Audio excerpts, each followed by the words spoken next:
জৈব অ্যাসিড বা fatty acid যে সকল জৈব যৌগের কার্যকরীমূলক COOH তাদেরকে জৈব অ্যাসিড বলে। যেমন আমরা যদি এখানে লক্ষ্য করি, এটার নাম মিথানোয়িক অ্যাসিড, এটা ইথানোয়িক অ্যাসিড, CH3CH2COOH, এটা প্রোপানোয়িক অ্যাসিড।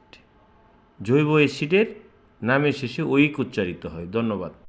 জৈব অ্যাসিড বা ফ্যাটি অ্যাসিড যে সকল জৈব যৌগের কার্যকরীমূলক COOH তাদেরকে জৈব অ্যাসিড বলে। যেমন আমরা যদি এখানে লক্ষ্য করি, এটার নাম মিথানোয়িক অ্যাসিড, এটা ইথানোয়িক অ্যাসিড, CH3CH2COOH, এটা প্রোপানোয়িক অ্যাসিড। জৈব অ্যাসিডের নামের শেষে ওইক উচ্চারিত হয়। ধন্যবাদ।